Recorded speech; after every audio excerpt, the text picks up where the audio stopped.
It's been over a month since I last made a video. It's been like 2 months since I last did one of the Uncharted reviews. Also 2 months since I started my Alien reviews.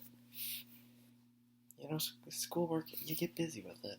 I was just there trying to make sure I passed everything, but now that's done, so it's review time.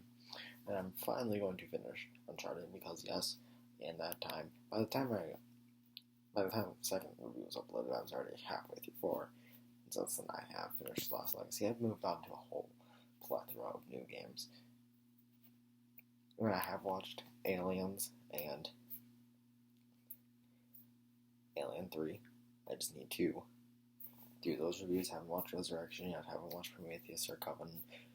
I haven't rewatched Predator 1, 2, or 3, or The Predator. I haven't seen AVP or AVP Requiem. I got a lot to do, but I'm going to do it now.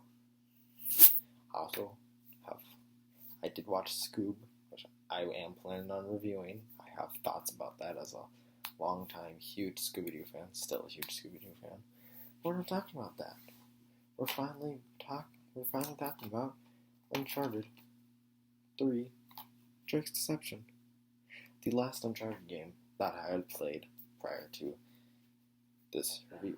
So this was a replay of Drake's Deception. And how is it? It's still great. While Among Thieves definitely still reigns as my favorite out of this trilogy, Uncharted 3 is definitely great. I'm not going to talk much about the gameplay. It's the same stuff that has been in every single Uncharted game since the beginning. There are some added features, throwing grenades back and stuff. There's added combat features, which were nice. Really fun to play with around. It's basically just the same exact stuff you're used to in an Uncharted game. It's the story that's definitely what I'm here for in Uncharted, and of course the set pieces. And set pieces are great. Not as great as Among Thieves, but still great. Definitely better than Drake's Fortune. Deception opens up with a bar fight, a really fun bar fight that I enjoyed replaying just as much as I enjoyed playing. Then you go into, there's an awesome airplane set piece, airport set piece. There's one with a ruined city that you're running from and shooting bad guys from. There's a lot of cool set pieces in this game that definitely stick out. The plot is very, very well done. You learn more about Nathan's past, what his life was like, something that gets further delved into in the fourth one. But this was really intriguing because you don't know much about Nathan Drake before Drake's Fortune. So getting all this information is really fun to see where this character was started at, see how he and Sully met. You get to once again see more of his relationship with Elena. It's much more sidelined in this one again, which is a bummer. 2 did it well. I think 2 handled the relationship very well. I think there was just enough of it where it all was cohesive and stuff. It didn't feel like a character was getting sidelined. I mean, you do open up the game, you're like, oh, where's Elena? What happened with her? And then you run into her in the game, and you're like, okay. And then she becomes a character in a bunch of other chapters. 1, of course, had the most Elena, and I've definitely worked to its advantage getting to know her character. So, this one is definitely, I would have preferred more time with her, but I am glad that we just, once again, it's not sidelining her, because that'd be even worse.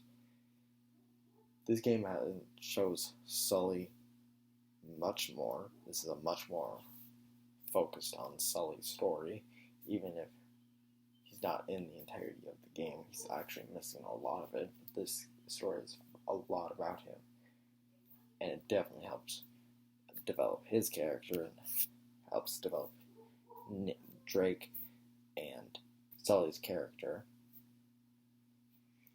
relationships together. The story is very, very well done. The villains in this one are also pretty good. Maybe the best of the trilogy, I think,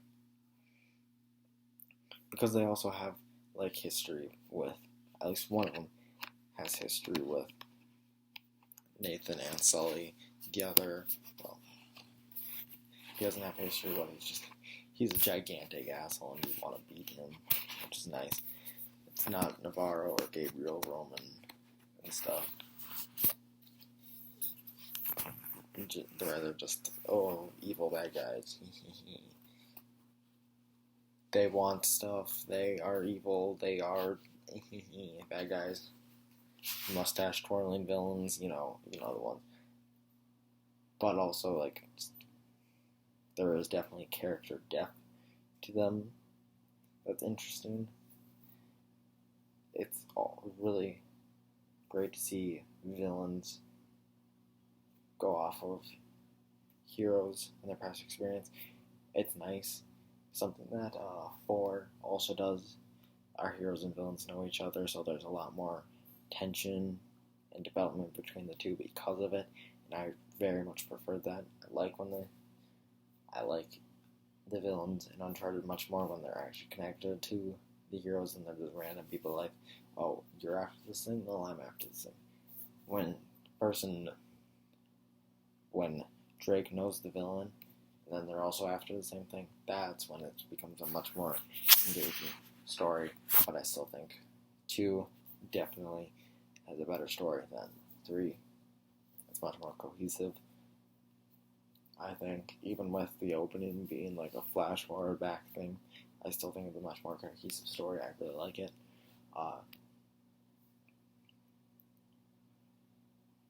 This game kinda can feel a little bit long, and there are definitely some tedious action moments that I think maybe could have been handled better.